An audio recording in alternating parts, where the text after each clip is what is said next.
So, our first story today. Imagine marrying the man you love only to realise you'll never be accepted because his family still treats his ex-wife like the daughter they lost. Hi Aunt Jay, I got married to Darren just over a year ago. I've never felt so unwanted in my life. His family, his parents, his two sisters and his brother can't stand me. And the problem is, they're extremely close. They all live on the same street, work in the family business, and spend their weekends together. It's like being married into a village. There's no escape. The shadow over all this is Darren's ex-wife, Liz. She and Darren divorced 4 years ago, but you wouldn't know it from the way his family still treats her.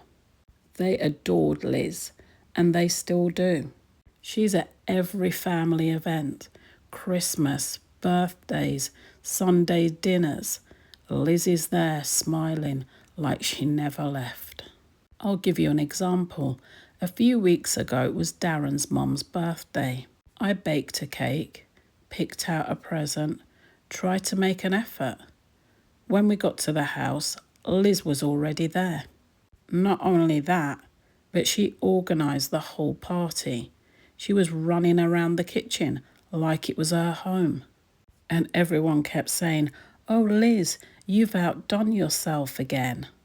I sat there on the sofa ignored while people fussed over her cake and her decorations. No one even touched mine. It's so humiliating. Even the nieces and nephews still call her Aunt Liz. Darren and I don't have any children, so there's no balance there. And every time I try to connect with the kids, it feels like they just brush me off. Liz is their favourite, and I'm just the replacement no one wanted. And the worst part, Darren. Darren doesn't even seem bothered. He just says, "That's how my family is. They love Liz, but they love you too." But Aunt Jay, they don't. They barely speak to me. At Sunday dinners, I might as well not be there. His sisters will sit and chat with Liz for hours while I sit in silence.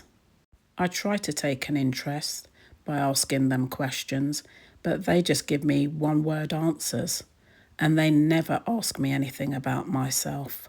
I've tried so hard to join in, but the conversations are full of inside jokes and memories that I'm not a part of. We live just 2 doors down from Darren's parents, which means I can't even avoid them. If I walk to go to the shop, I see Liz's car on the drive. If I go to the family business, she's in the office with his sisters drinking tea and laughing. Of course, I married Darren because I love him, but I feel like I'm married into a family where I'm invisible. Liz is still their golden girl. And me, I'm just the woman who happened to come after. I've talked to Darren about it, but he says I'm overreacting. He says we can't just cut Liz off. She's part of the family. But what about me? Aren't I supposed to be family now? Aunt Jay, I just don't know how long I can live like this. I feel excluded, ignored and embarrassed in my own marriage. I can just imagine how lonely this must feel. You didn't just marry Darren, you married into a family that hasn't let go of the past. And that's not your fault. Here's the truth. His family might never stop seeing Liz as one of their own. But what really matters is how Darren responds to that. Right now, he's dismissing your feelings, and that's the real problem. A husband's job isn't to keep his ex-wife comfortable. It's to stand beside his wife. You can't compete with Liz, and you shouldn't have to. This isn't about baking the better cake or trying harder to win people over. You could twist yourself inside out, and it still wouldn't be enough, because their loyalty isn't about you, it's about their attachment to Liz. So here's what I'd say. Stop chasing their approval. Protect your dignity. If you're being ignored at family gatherings, stop going to them. Darren can go alone sometimes. That's his choice. But your time and energy should go where you feel valued, not where you're treated like wallpaper. And Darren needs to hear this clearly. Either he sets boundaries with his family or you'll set them yourself. Because being constantly excluded and dismissed is no way to live. Marriage should feel like a partnership, and if you're not feeling like his partner, then the issue isn't Liz, it's Darren not stepping up. You don't have to make a big scene, but you can quietly decide what you will and won't accept. That's not being difficult. That's about self-respect. And what would you do if you were in this situation? Would you continue to attend family gatherings? Let me know your thoughts in the comment section. Okay, on to our second story. So our second story today, my dad can't understand why I don't want to know him, but after years of watching him play Father of the Year to his stepkids while neglecting me, I can't forgive what he did. Hi Aunt Jay, I'm now 25 and I've made my peace with the fact that my relationship with my dad will never be what I'd hoped for. He still calls sometimes and sends the odd message, but he doesn't understand why I keep my distance. He says that I'm bitter and still living in the past, and that he can't change what has already happened. But what he doesn't seem to understand is that the past is exactly why I am the way I am with him now. My parents split up when I was 7, and for a while, Dad tried. Weekend visits, phone calls, birthdays. But by the time he met Sarah, his new wife, everything shifted. Sarah had 2 kids from her first marriage, and suddenly my dad seemed to pour himself into them. I'll never forget the Christmas when I was 13. My sister and I got a cheap jumper each. Meanwhile, Sarah's kids were unwrapping bikes, tablets, piles of presents stacked to the ceiling. Dad was smiling, taking pictures, acting like Santa. And we just sat there, invisible, trying to pretend that we didn't notice the difference. Birthdays hurt the most. For me and my sister, it was a quick text, or sometimes nothing at all. But for Sarah's kids, there were huge parties, expensive gifts, whole weekends dedicated to celebrating them.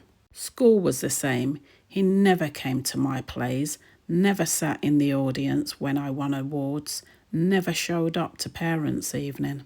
But I saw photos of him, front row at Sarah's son's football matches, shouting on the sidelines, cheering like it was his whole world. The moment when it really sank in for me was when I turned 16. I wanted driving lessons and had been saving every penny from babysitting. I asked Dad if he could help just a little. He told me he'd have loved to have helped, but money's tight at the moment. And not more than 2 weeks later, I found out he'd paid for Sarah's daughter to go on a school trip abroad, flights and spending money. And that's when I stopped asking that man for anything. And now, nearly 10 years later, I watch him from the outside. He still spoils Sarah's children, even though they're grown. He helps with their rent, helps them with cars, even babysits their kids. And he can't understand why I don't want to sit at the table and smile along like it doesn't matter. What he doesn't realise is I'm not angry about what's happening now. I'm hurt about everything that happened then. Those years when he could have been my dad and chose not to be. Those milestones where he could have shown up for me, but he didn't. I've stopped trying to explain to him. To him, it's all in the past, but to me, it's the reason I can't trust him with my heart anymore. Wow, what you've written is so powerful because it shows how childhood wounds don't just vanish the moment you turn 18. They live inside you, shaping how you see yourself and how you relate to others, especially to the parent who caused them. Your dad is so wrong to say you're living in the past. You're not. You're living with the consequences of the past. And that's very different. And yes, it's true. He might not be able to change what he did, but he also hasn't truly acknowledged the damage it's caused. And without that, it's extremely difficult to heal. And of course, you don't want to sit at a table now and pretend. You're not being cruel, you're protecting yourself. And you have every right to do that. He might never understand because for him, it's easier to rewrite the story as you being bitter rather than face his own neglect.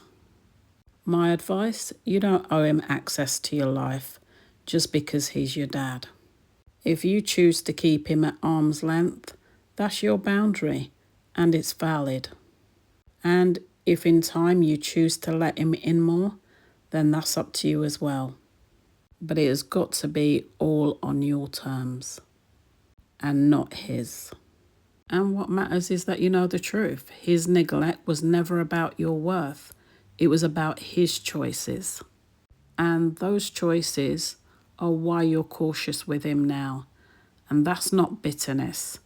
That's self-respect. Well, those are my thoughts.